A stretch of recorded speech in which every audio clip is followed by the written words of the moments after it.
This is Chuck Wojack. He is with Full Service Events and ATG Escape Rooms, which we'll get to a little bit, that he touched on a little bit too. But they run audio visual, like everything you could need. Chuck and Larry Tang, who is also owner, they got you covered. You'll know them from the 4th of July parades, the sports watch parties down in downtown Concord. So you guys definitely have seen their work if you're here in Concord before. But Chuck, why don't you tell us a little bit more about yourself? We just learned that you're originally from New England. What else can we learn Sure. about you?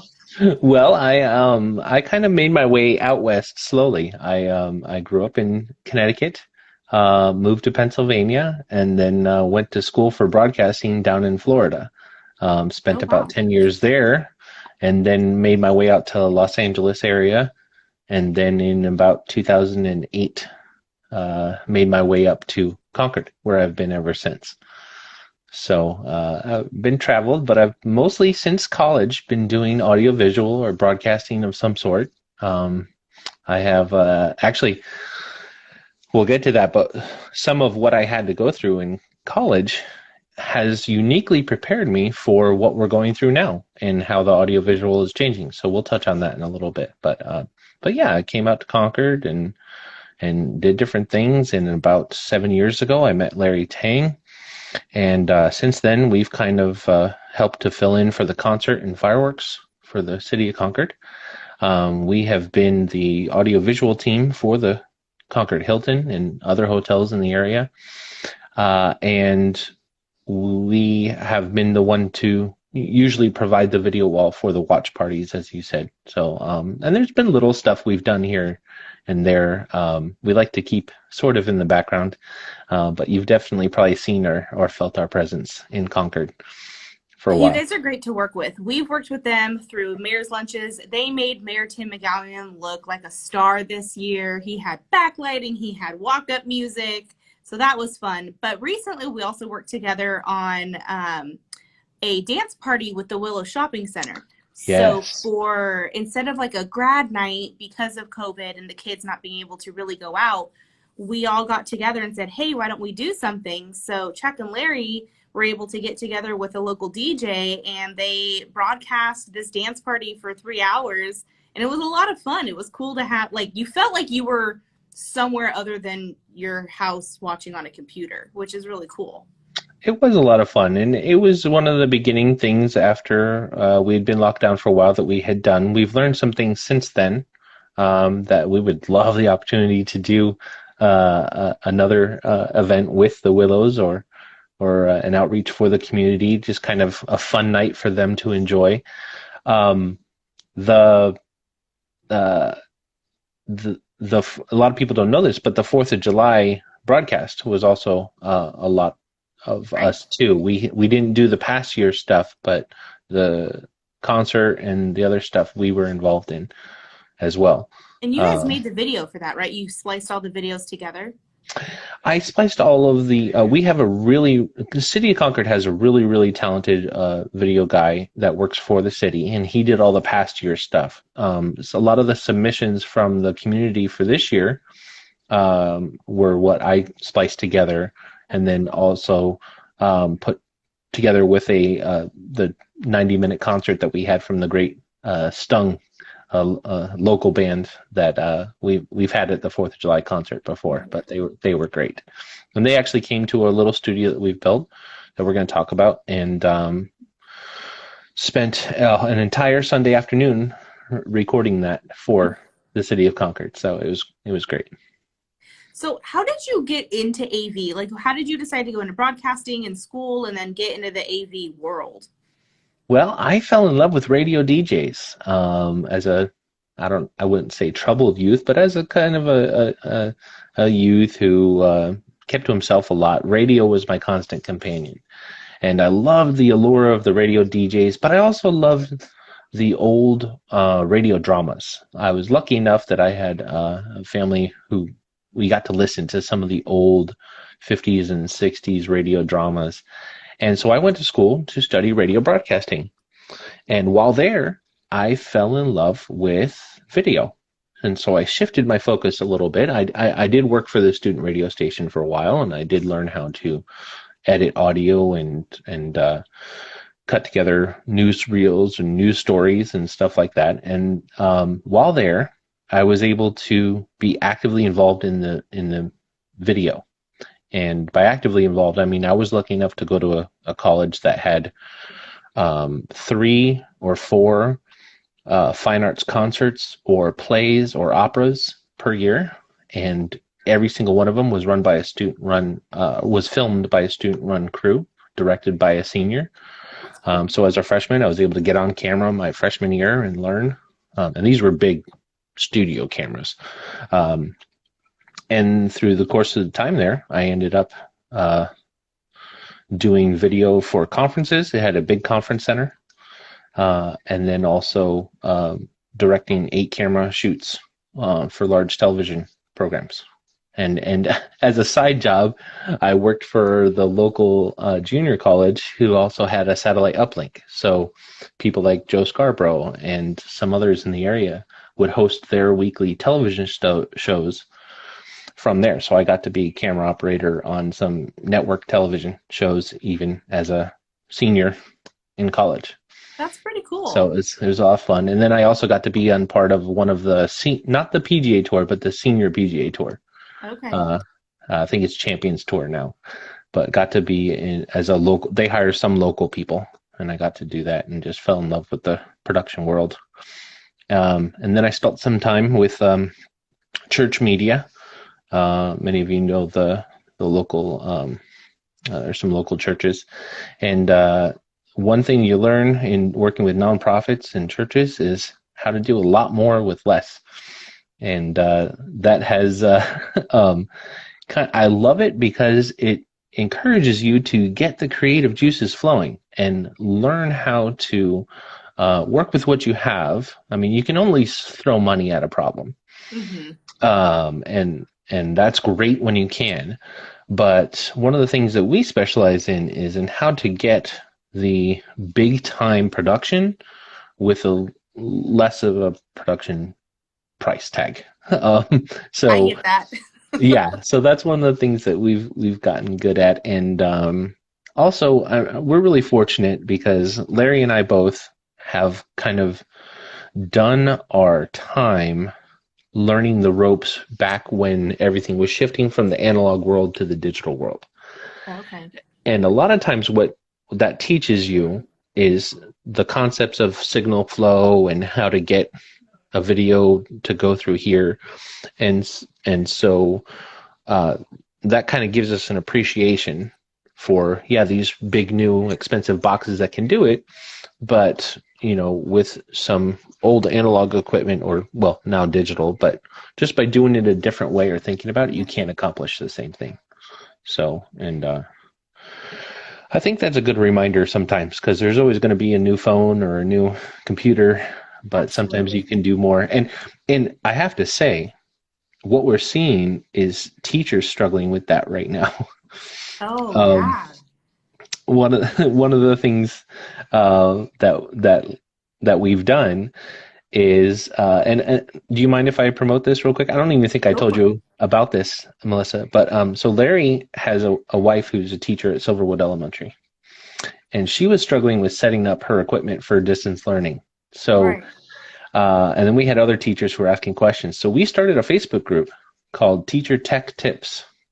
And I'll put that in the chat here in a moment. Yeah, so we have over 657 members now of teachers. We understand Zoom. We understand Google Meet. We understand, and that's what got me thinking of it, is the signal flow. A lot of times teachers have older equipment that they have to make work in this new digital world. And so I'll just put that out there. Teacher Tech Tips. It's not just limited to Concord. That's really so cool. If anybody sees this later and has a teacher, it's Teacher Tech Tips on Facebook, and we welcome all comers who need some help, from how do I share my screen to what happens when the kids won't stop chatting. Well, it's so funny too. I have seen some videos on social media of teachers. There was this one that she was teaching a kindergarten class, and she was laying on top of her bar stools pretending to swim so she could interact with the kids, but she had her laptop propped up on like a cereal box Yep. trying to get it at the right height. So it's true, these teachers, they're so used to being Yeah. in front of kids and being It, animated that it's hard. in fact, that's one of our easy tips is, and now this is a horrible example because we're on Instagram on the phone, but just raising your laptop up to eye level sometimes and addressing the camera directly can make such a big impact to the kids. Right. And that's what one of the things we tell you: books or a crate or a bin or something. Just get that camera up a little bit. Add a little light. I have a store-bought light that I have here just to give me a little bit more Yeah. oomph.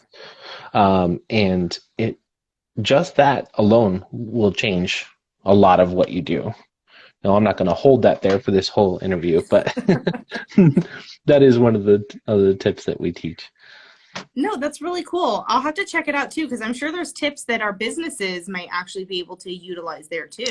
Yeah, it was just thrown together. We started on a Sunday morning after Larry had spent some time at the school helping teachers get their setups we were fortunate in Concord to open school a little bit earlier than some of the rest of the country. And we just saw so many people struggling. Within one day, we had over 150 members on that group. And we've kind of been at the forefront learning what we can with how this new world is working, or what best practices kind of work better, little tools. And that's what I meant about my experience, kind of giving me a unique perspective. Back at that job where I was running camera and stuff like that, I stayed after to work for the college. One of my jobs was to teach teachers how to teach for video homeschool. Wow. Who would have thought then, years later? Who would have thought? I had no idea that some of the things that we were teaching, and then also we were teaching the education master students how to write down and basically what we call paper edit the video. And paper edit means that as you're recording something, if you slip up or say something wrong or something, you just write down what we call time code. You write down the time at which that error happened. And then someone who's editing it after the fact would cut out all those errors and splice them together. But teaching the teachers how to, and this is going to be super important, I think, for even the coming year when we might have hybrid classrooms, some students in person, some students virtual, teaching the teachers how to address the group that's here with them and then turn and look right at the camera and say, and what about you? Right. And pause a moment. Now, it's different with Zoom and stuff because now you can have feedback. But these were teaching teachers, if you didn't get feedback, how to make them feel engaged. Right. And all those years ago, to know that that's a life skill now is Who would have thought? amazing. Yeah. And it is invaluable. And it's a learned skill. It's not something that either, I'm not good at it, or other people. Yes, some people pick it up more naturally, Right. but with practice and knowing right where the little dot is on your phone I know. to look at, you can make a big difference just by focusing on it and practicing, keeping the eyes open, making contact, and it goes a long way.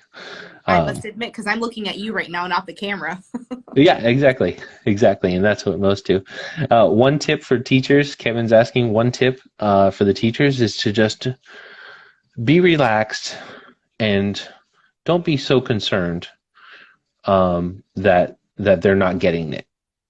They're as you're learning new ways to teach, they're learning new ways to learn. And it doesn't have to be perfect this first session. And it won't be. And to try and make it a perfect analog to what we had in person school is going to fail.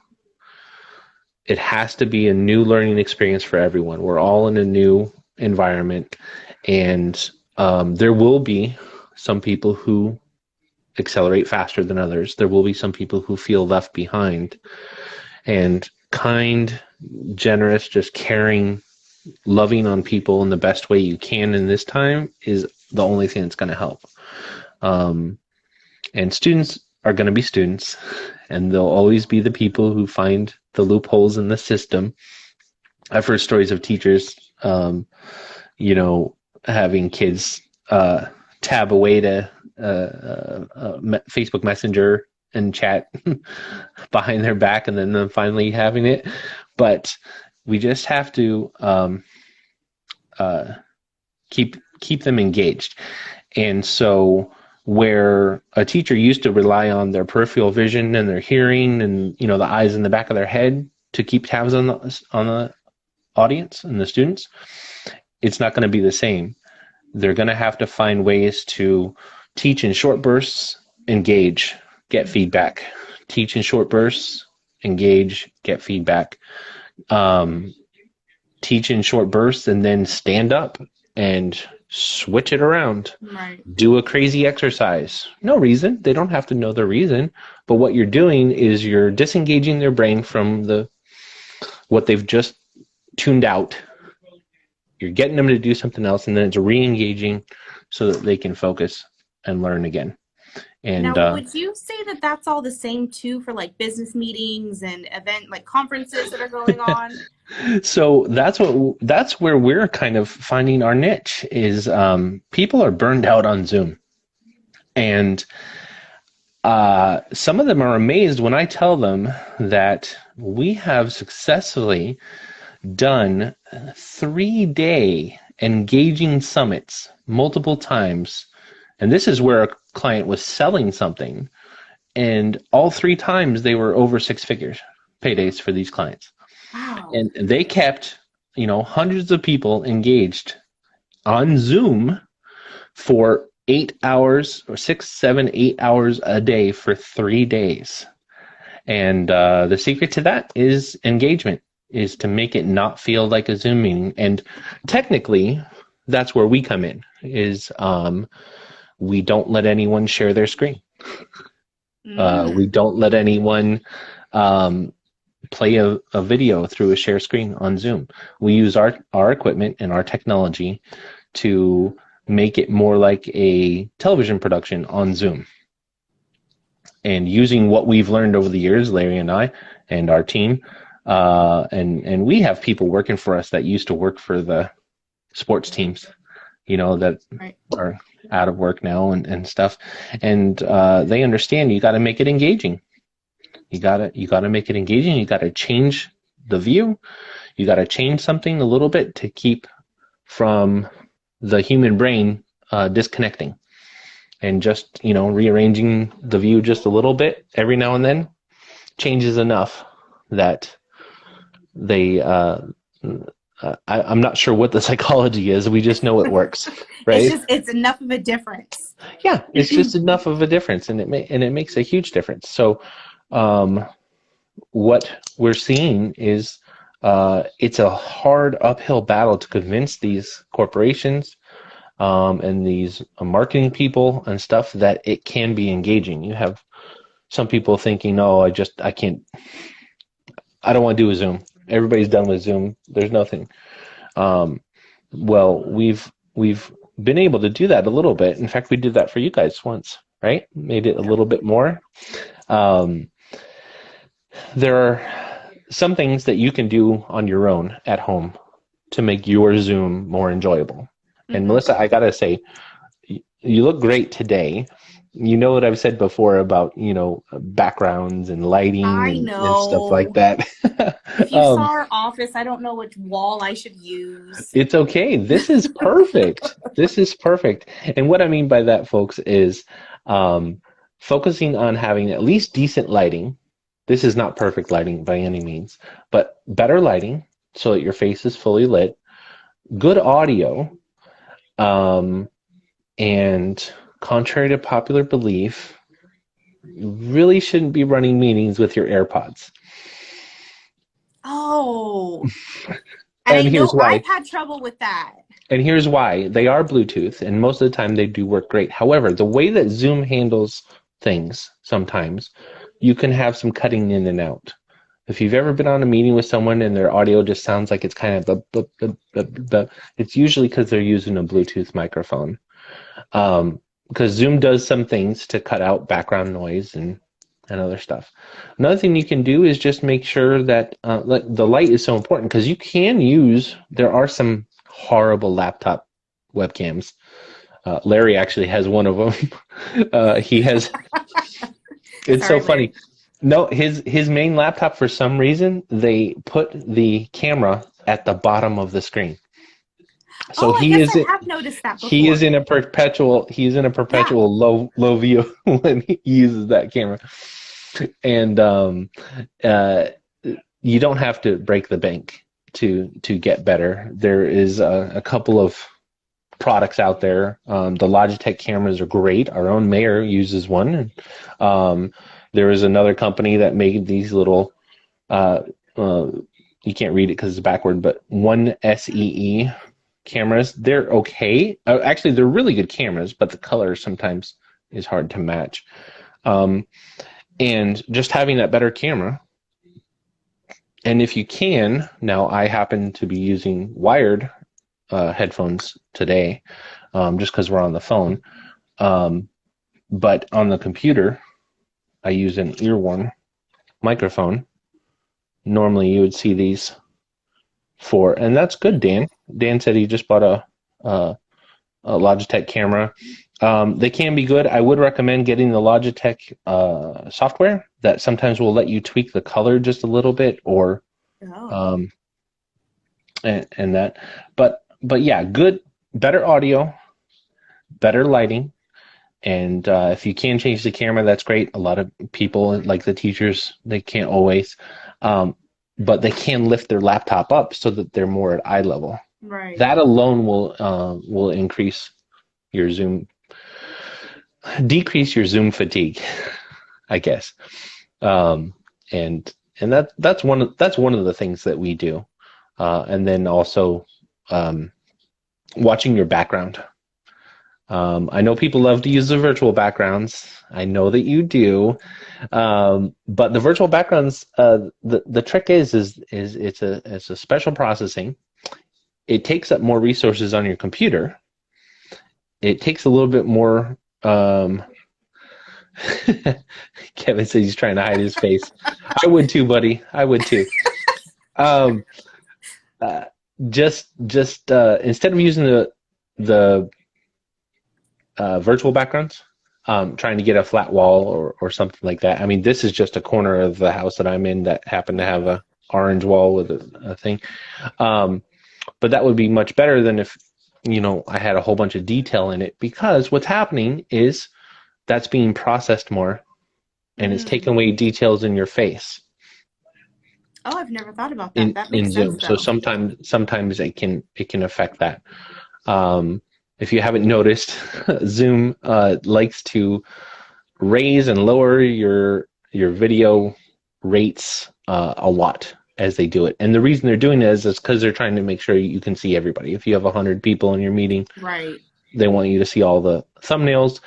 And then if you have the pro and business accounts, as those people get spotlit, either by their own voice or manually, then they increase in resolution. Mm-hmm. But it's pretty dynamic, and that's why you'll see people, if you've ever been in Zoom rings and all of a sudden someone starts stuttering their audio, you get that little so-and-so's bandwidth is too low, probably because they're on Wi-Fi, or because they're just, there's a lot going on their computer right then. Right. And wired internet is always better for this type of thing. Wireless works great. Trust me, I use wireless all the time. But for some reason, the way that it's processing the video back and forth, it doesn't translate very well over the wireless antennas.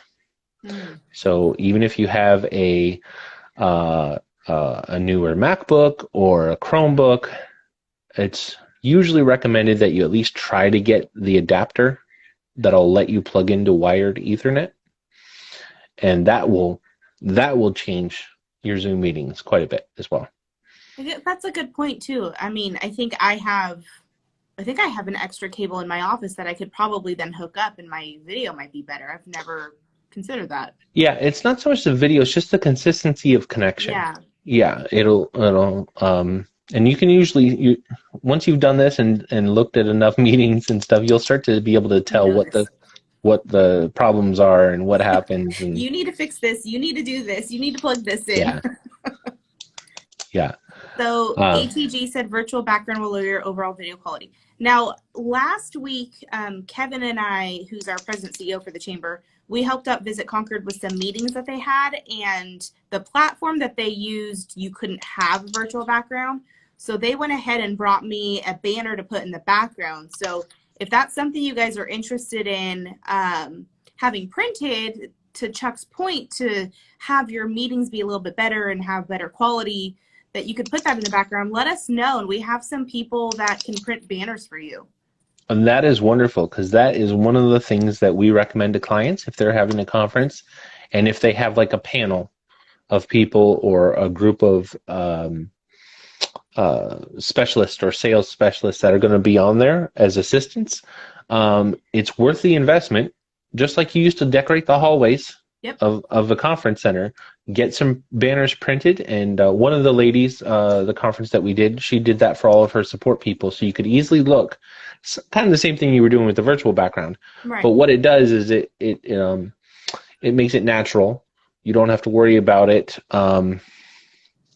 I personally don't like it when someone's shoulder all of a sudden disappears. I was just thinking that. You know, This part will be gone.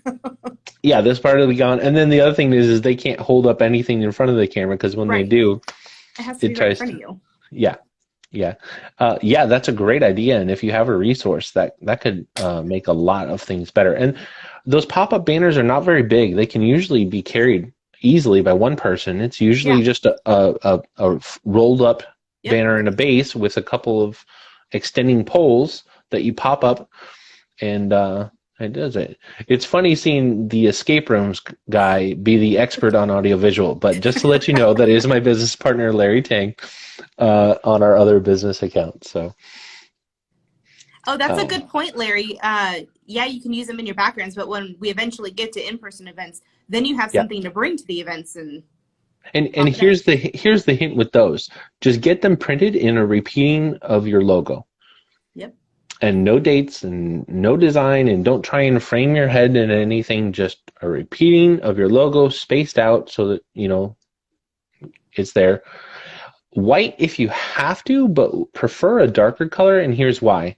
With white behind you, the cameras, especially the more affordable web cameras, will iris down to adjust for that white behind you, and so that'll leave your face darker.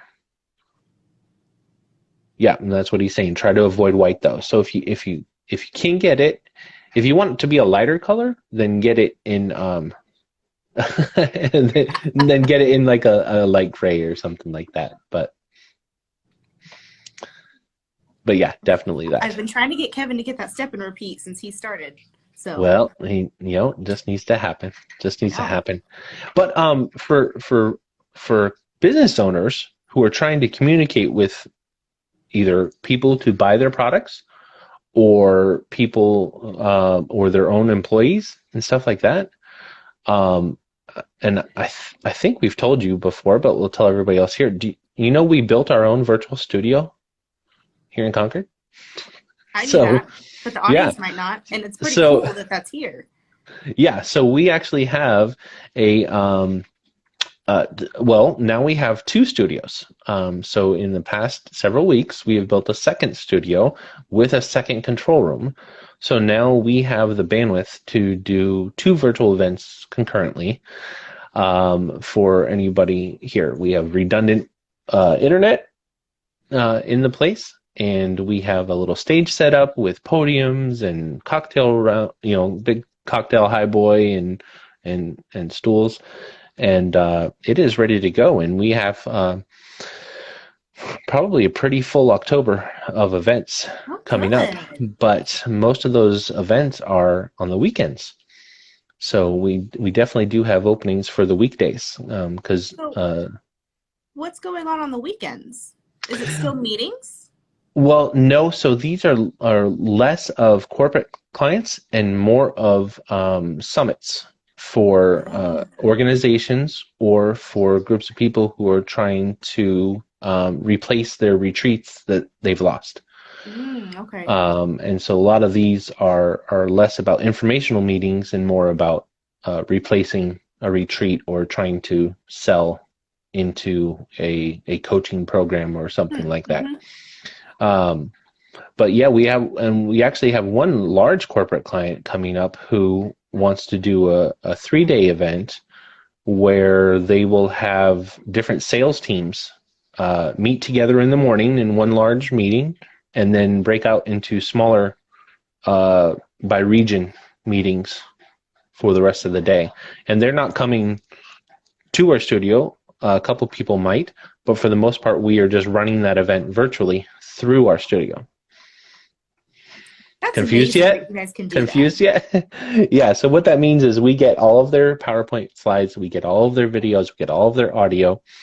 They connect to Zoom, and I direct the show from here in Vermont. And we handle all the playback of media, all the playback of everything, and we make it run smoothly, starting the breakout rooms, ending the breakout rooms, sending people back and forth.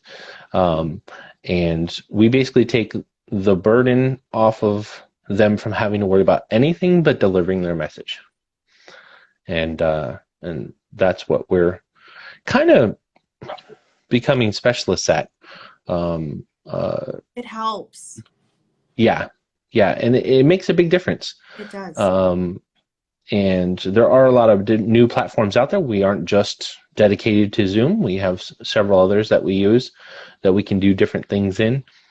The power comes when they come to our studio, because then it's our cameras, our lights, our microphones, and we can do quite a bit more. But yeah, we'd love to. I thank you for doing this, because we are trying to get the word out quite a bit more. No, and for you guys watching too, we've had Chuck and Larry do this for us before, and I must admit it definitely helped, because I'm usually the one doing all of the stuff on Zoom. So it helped having someone else coordinate, and they're doing their thing, I'm doing my thing, and it helped make the meeting run a lot smoother, just because everyone's focusing on what they can instead of a million things. Everyone can do their own. Yep. It is certainly possible to do it on your own, but we have over, what is it, Larry? What did we decide? Over 30, 40 years experience between us running events, from everything big. From Larry actually used to manage the Metreon in San Francisco. See, and I didn't know that. Yeah, so we've done big events, and we've done several large conferences at the Oakland Convention Center, several large 800-person large galas. We even did one that rented out the entire Alameda County Fairgrounds main building. So we definitely have the experience. We like to offer, what do we call it, San Francisco production at East Bay prices. So it's great quality. You guys do a lot of great work. Yeah, and one of the things that we do is we become part of your team instead of you hiring us. We are your team for your event, and we will run it like it was our livelihood. Your business was ours. Right. So, and I think that translates a lot into our service. Full service events was started with the idea of modeling after the great service companies, like Disney, like some others, really putting the client first. And everything that we do tries to run off of that. So I think you succeed at it. Yeah, from a customer standpoint, who has worked with you. Yeah, and just so people know, the escape rooms were started as part of a team building exercise for corporate events. Our escape rooms are not your horror or young adult genre escape rooms. They're actually designed to teach team building, core skills, communication. Yeah. And we've had a few groups come through there that absolutely love them and always bring their new hires there because it reveals character traits they might not get through an interview. That's not a bad idea. Because right? I could see that. And you learn what they're, who's going to speak up, who's going to help, who's going to try to take charge when they Yeah. really shouldn't. So ATG Escape Rooms stands for Above the Game. And yes, the one with the shared wall is very cool. And That what one's you hard though. We did it that one. it is that is our big room. Now, just so you know, we hired consultants to build these rooms. We are not the brains behind them. I'm not that clever, but they are a stepping stone for us to be able to offer corporate retreats with team building Yeah. exercises. And I can say it here, it's not ready yet, Ooh. but we are working on a virtual one to be able to offer to corporate clients that We'll want be your guinea to pigs. do something. We would love to have you as guinea pigs, but that is something that we've always wanted to do. It's just waiting for the funds and getting the consultants to get to work on it. So That'd be really cool. yeah, yeah, definitely would. And we can't wait until our hotels and everything comes back to normal, because we sure do miss our hotel family, and hope that everything is going well for them. And the industry itself has been hurting. We were very quick to pivot, and thank you. Um, for the virtual events, we just have Yeah. to convince the higher ups that it is viable and that they can have a fun and engaging time. So what's the most engaging thing that you've seen in a meeting? The most engaging thing would probably be the scavenger hunts, but I don't want to Ooh, give away too much. we've talked about it. Yeah, I think it's yeah. fun. um, Yep. And yeah, ATG Escape Rooms is talking about his dream of the virtual. Imagine you can have a conference of 200 people. We send you to breakout rooms, and you all do we're looking at two models, either a part of uh, a larger puzzle. So every breakout room is doing a part of Oh, the full complete puzzle, or they're all doing their own puzzle, and we're having an app that tracks their progress, and they're competing against each other. those both sound really cool. So yes, they're both in the works, and stay tuned for more. That's exciting. Yeah, a lot going on. But luckily, I'm able to stay connected from out here. I will tell you, it is hard to operate. I thought it was hard to operate on East Coast time from California. It's harder to operate on California time from the East Coast. I know it's now going on 9 o'clock for you. Oh, that's perfectly fine. So Larry or Chuck, I am so sorry. I do this with everyone.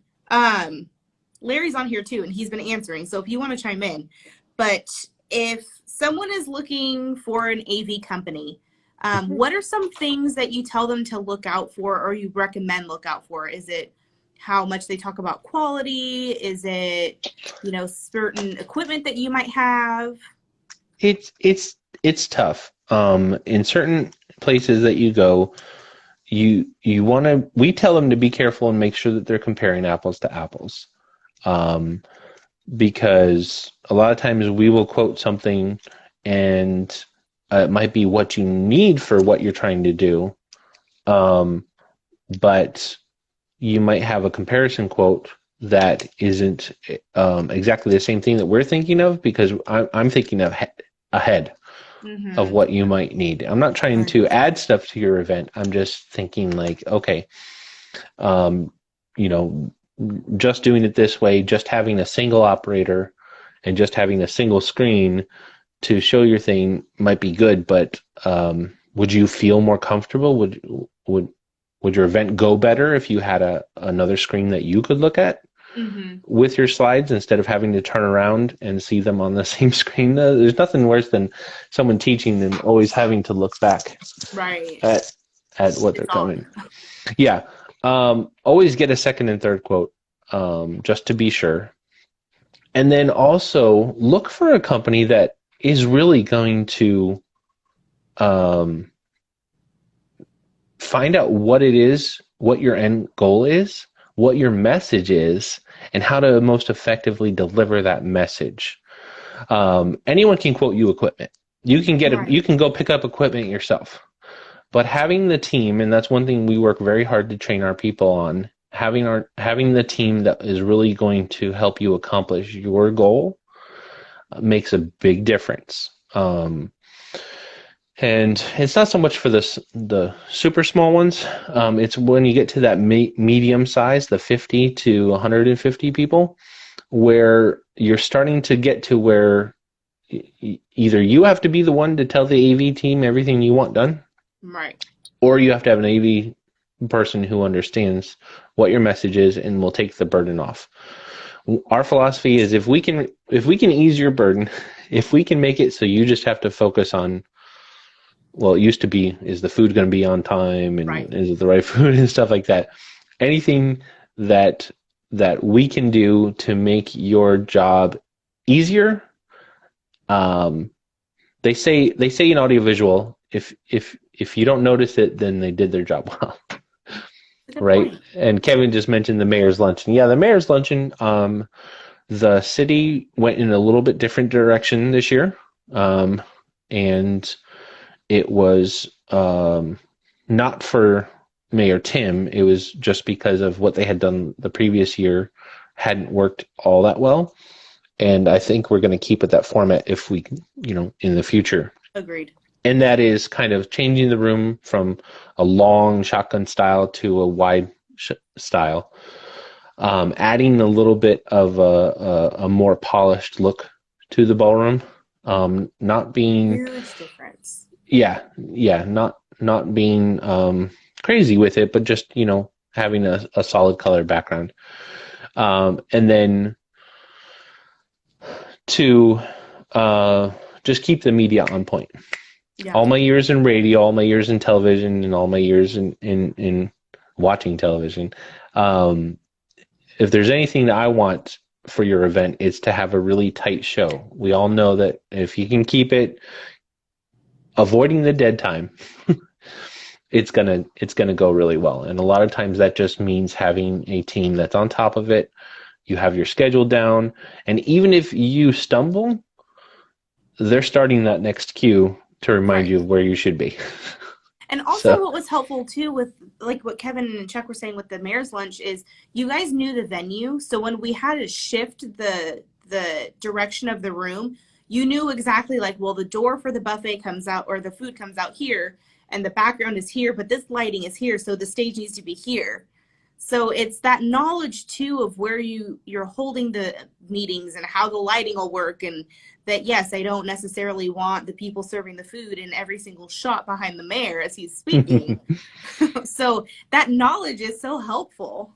I'll tell you what, the Concord Hilton had a great team of the banquet staff was amazing. The engineering staff was amazing, and I can't wait to get all back together with them. We had been managing AV for the Concord Hilton for, I want to say, almost 12 years. Larry can correct me on that one. And we used to manage both the Crown Plaza and Right. the Marriott. We've since removed ourselves from those. But yeah, we know all the ballrooms in the area. We know what it takes to get stuff in and out of there, and we know how to make it look good. And we can do any scale. We've done ones where it's just been simple screens and projectors we've done custom ones, and then if you go to our website, one of the ones that's listed there is a custom 40-foot wide screen with a custom image projected on it with a picture-in-picture. So it was a Vista background with a video inputted. And that's my job. My job is to come up with the out-of-the-box set designs. We've That's done one cool. for actually, we did one for Southern Glacier Wine and Spirits. They're the major distributor of alcohol for this area, one of them. Right. And we do their end of year each year, and we've done one where we had video wall panels projecting snowy trees all throughout the stage, not as a full video wall, but as columns. That's cool. And then we bought a snow machine, just for them, and we had snowflakes hanging from the ceiling. So that's I really love kind of that. the shift now to full service events. Is if you want it, we can make it happen. It's the experience. It's the experience. It's knowing people in the industry. We have San Francisco people, we can call to assist. We have resources all over. And although I'm not building set and prop anymore, we know people that can do it for us. Sure. And we love it when a client is so wowed by their event that they just are speechless at the end. Yeah. So I want to give a shout out to DJ Ducci. He was actually the DJ we were talking about earlier with the Willows. What's up, Ducci? The dream team right here. We're just missing the Willows on, and then we'll have the dream team back. All right, Kevin. How big of an event can you have at ATG once it is back on? And what is your favorite Star Wars movie and why? All right. How big of an event can we have at ATG? We have, so here's what you have to understand. We have commandeered the main room of the party rooms at ATG Escape Rooms, and that is now our main studio.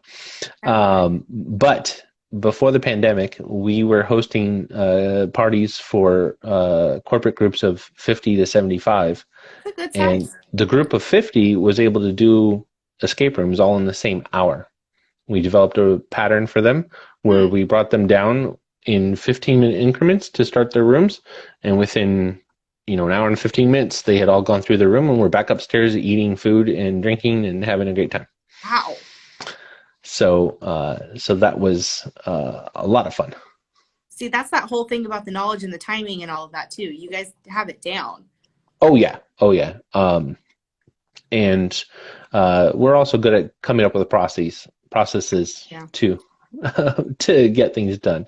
Larry is an Excel wizard, and we will get things laid out so we know. Oh, the spreadsheet that you guys sent over for the minute by minute for the Willows dance party, I was so impressed.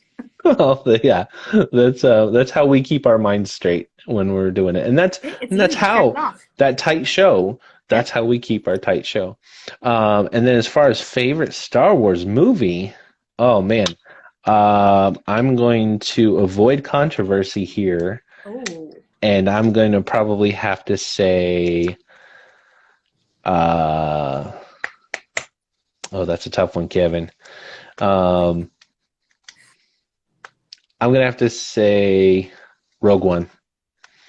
Really? Well, I'm going to avoid because people have strong opinions about the first trilogy, the second trilogy, and the last trilogy. So I'm going to avoid that, and not admit to anything else, and just say Rogue One was expertly done. Did you like Rogue One?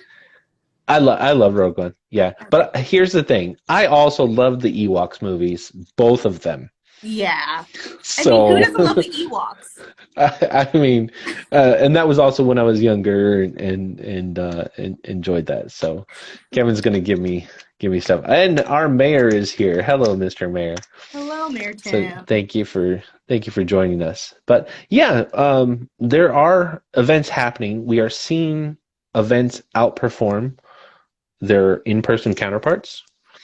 We have one client who's coming here in just next week, and they went from a 300 to 500 person in-person event last year to because of the reach now through virtual, they are going to 800 to possibly 1,000 people. That's great. That they couldn't do last year just because everything is in virtual.